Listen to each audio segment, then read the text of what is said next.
अस्सलामुअलैकुम, नमस्ते, सत श्री अकाल। उम्मीद करता हूँ ठीक होंगे, खुश होंगे। दोस्तों जहाँ रहें खुश रहें, माँ बाप का ख्याल करें क्योंकि माँ बाप ने तो सभी कुछ है। मैं तारिक नाज़िर मेरे साथ मौजूद हैं। अस्सलाम वालेकुम, नमस्ते, सत श्री अकाल। कैसे हैं सब? उम्मीद करती हूँ खैरियत से होंगे, खुश होंगे। और मैं तो खुश रहती हूँ, आप लोग भी खुश रहा करें। तो दोस्तों वीडियो का टाइटल हिंदी में है और आखिरी में इंग्लिश में है, biggest project in India. Start करते हैं वीडियो को। गाइस, लीमू खाने का मज़ा अलग है। Information technology and biotechnology is the future for the country. और भारत की सबसे बड़ी ताकत अगर कोई है तो नॉलेज एज ए पावर, ये हमारी सबसे बड़ी ताकत है। हमारे जो विद्यार्थी हैं, स्टूडेंट्स हैं, वो वर्ल्ड में इसी एज ग्रुप के स्टूडेंट की तुलना में विशेष रूप से आईटी सेक्टर में उनका परफॉर्मेंस पूरे वर्ल्ड में बहुत अच्छा है। मुझे याद है कि जापान के प्रधानमंत्री जी को एक बार मैं जब मिला था तो उन्होंने मुझे ये सवाल पूछा था कि आपके इंजीनियर्स जो है, सॉफ्टवेयर इंजीनियर्स, उनके शरीर में क्या मैथमेटिक्स के जीन्स है, क्या वो इतने होशियार कैसे हैं? तो this is really a great thing for the country that we have got highest young talented engineering manpower available in country in India, highest in the world. कि एक समय ऑयल जिनके पास ज़्यादा था वो दुनिया पे राज करते थे। अब आने वाले समय पे नॉलेज के साथ आईटी में और विशेष रूप से उन्होंने डाटा की बात की, इसके आधार पर हम भी पूरे विश्व को निश्चित रूप से दिशा दे सकते हैं, इतनी क्षमता हमारी है। मुझे एक 2-3 महीने पहले अजीज प्रेम जी मुझे मिलने के लिए दिल्ली आए थे और वो मुझे रिक्वेस्ट कर रहे थे कि बंगलोर में बहुत ट्रैफिक जाम है, बहुत पोल्यूशन है, हमारा एक्सपांशन करना बहुत मुश्किल है। तो मैंने कहा अच्छी बात है, तो मेरे तरफ देखने लगे। मैंने कहा मुश्किल है तो वहां क्यों रहते हो, नागपुर आओ ना। आरएस, टीसीएस से लेकर एससीएस, एचसीएल, टेक महिंद्रा सब यहाँ आए हैं। राफेल यहाँ बन रहा है, डोसाल्ट कंपनी का 13 सीटर फॉल्कन जेट बनेगा। हम एविएशन मैन्युफैक्चरिंग में फ्लाइट्स इंडिगो की यहाँ सर्विसिंग के लिए, मेंटेनेंस के लिए आएंगी। एयर इंडिया का भी एमआरओ है। हम एविएशन इंजीनियरिंग को भी यहाँ विकसित कर रहे हैं। आईटी भी विकसित हो रही है।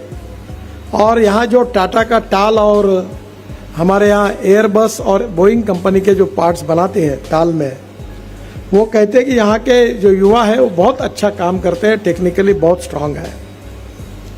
आज ही मुझे यहाँ आने में देरी हुई क्योंकि मेरे यहाँ मीटिंग चल रही थी, वो यहाँ के रोड की चल रही थी। और हमारे नागपुर शहर से जो रेलवे उड्डान पुल लगता है आरओबी, वहाँ से अब हम लोग पूरे रोड को 6 लेन में कन्वर्ट कर रहे हैं।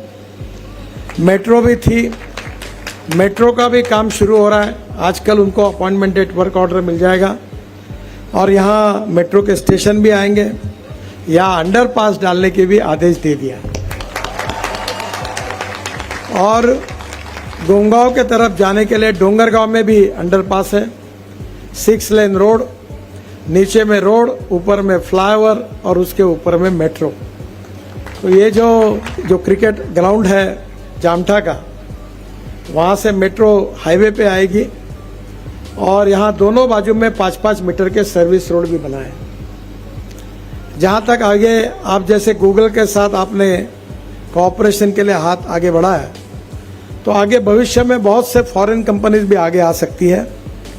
काफ़ी रिसर्च यहाँ हो रहा है और मैं अक्सर मानता हूँ, बार बार ये कहता हूँ कि innovation, entrepreneurship, science, technology, research skill and successful practices, we name it as knowledge and conversion of knowledge into wealth is the future. Sickle cell और थैलेसेमिया को मुंबई भेजना पड़ता है, तो तुम्हारे लिए इतने पैसे ला के फायदा क्या हुआ हमारा? तो लोग हमको पूछते हैं। और तुम अगर ये सही काम नहीं करेंगे तो फिर इसकी पूरा बैंड बिस्तर तुम्हारा इकट्ठा करके तुमको रखने में हमें कोई इंटरेस्ट नहीं है। We need your use here. अभी मैंने पेशेंट भेजा था तो वेंटिलेटर की कमी थी। आपके कैपेसिटी का पूरा यूटिलाइजेशन होके नागपुर और विदर्भ के सभी हमारे ट्रांसप्लांट की बात है, अलग अलग प्रकार के ऑर्गन्स की, जो बेस्ट टेक्नोलॉजी है उसके आधार पर यहाँ गरीब लोगों को सेवा मिलनी चाहिए, तो ये इस इन्वेस्टमेंट का उपयोग है। प्रॉब्लम ये होते है कि जो विद्वान लोग होते हैं वो आपस में कभी नहीं मिलते। मुझे मालूम नहीं क्या दिक्कत है, और आपस में मिलेंगे नहीं। Comes together, thinks together and works together, we can not get the results. मैं आपके लिए नहीं कह रहा हूं, पर मैंने अपने अधिकारियों को कहा कि कुछ तो ऐसे है कि वर्मी कल्चर करने के भी लायक नहीं है, और रफ का फेयर काम करते हैं। ऐसे फुकट में हमको होना नहीं, कोई खाया पिया कुछ नहीं, गिलास फोड़ा ठंडा वाला काम नहीं होना। we are expecting cooperation, coordination and communication between the stakeholders। और मैं आपके लिए ये सब कुछ नहीं कह रहा हूँ। कभी योगायोग से कोई टोपी फिट बैठी होंगी तो माफ करना, मैं आपको नहीं। I am talking in general कि what exactly we need from it. और इसलिए ट्रिपल IIT का हमारे यहाँ मिहान में, IT इंडस्ट्री में, इंजीनियरिंग कॉलेज में, यूनिवर्सिटी के IT डिपार्टमेंट को आप सबको बुलाइए। अड़चन आएगी तो हमारा नाम उपयोग में लाइए। और मुझे बहुत खुशी है कि अभी राफेल के इसमें हमारे एक इंजीनियरिंग कॉलेज ने, उनके साथ मैंने कॉन्टेक्ट कर दिया। इतना अच्छा काम कर रहे हैं कि आर्टिफिशियल इंटेलिजेंस में वो कॉलेज और डोसाल्ट दोनों मिलकर अच्छा काम कर रहे हैं। We are good infrastructure. जी जनाब, तो ये थे नितिन गडकरी जी, जिनकी हर बात में बहुत वज़न होता है, जिनकी हर बात में एक गहराई होती है, जिनकी हर बात में कोई ना कोई बात होती है, जिनकी हर बात में कोई ना कोई बात होती है। तो वाकई पूरी दुनिया इस चीज़ को मानती है कि इंडिया के जो यंगस्टर हैं वाकई IT की फील्ड में अब बहुत ज़्यादा नाम कमा चुके हैं। इंडिया ही का नाम है IT की फील्ड में। और अच्छा, ये दुनिया में फैल गए हैं अब हर जगह। एक शख्स हैं जिन्हें आप भी जानती हैं, और वो हमारी वीडियो में भी एक मरतबा बैठे थे, 1-2 मरतबा, और दोबारा उन्हें मौका मिलेगा तो हमारे साथ वो बैठेंगे। अच्छा। तो हाँ, ओल्ड बॉय। तो वो कह रहे थे कि मेरे बेटे जो हैं वो लंदन में IT की फील्ड से हैं, और अब उनको हो सकता है कि किसी मीटिंग के लिए बेंगलोर जाना पड़े। बेंगलोर इंडिया का सिटी जो है वो सिलिकॉन वैली कहलाता है, यानी वहाँ पे इतना IT का काम है। तो वो बता रहे थे कि हर जगह पर इंडियंस ही मौजूद हैं। IT से रिलेटेड, लंदन हो, अमेरिका हो, यूरोप हो, जापान हो, कहीं पर भी इंडियंस की भरमार है। इंडियंस ही IT की फील्ड को कैप्चर किया हुआ है। तो वो बता रहे थे, और वो ये भी बता रहे थे कि एक बहुत बड़ी मीटिंग है जिसके लिए हमें बेंगलोर भी जाना पड़ेगा। तो नितिन गडकरी जी भी यही कह रहे हैं कि कहीं दुनिया में सफ़र करते हैं, कहीं भी जाते हैं तो हर जगह इन्हें यही सुनने को मिलता है कि इंडियंस ही हर जगह पे मौजूद हैं। और वैसे इनका फोकस आपको पता है कि इलेक्ट्रिक गाड़ियाँ लाना और फ्यूल से जान छुड़ाना, पेट्रोल से जान छुड़ाना। और क्या कहेंगे आप इनके बारे में? हाँ, मैं क्या कह सकती हूँ इनके बारे में, एक छोटी सी कहाँ मैं इनके बारे में क्या कहूँ।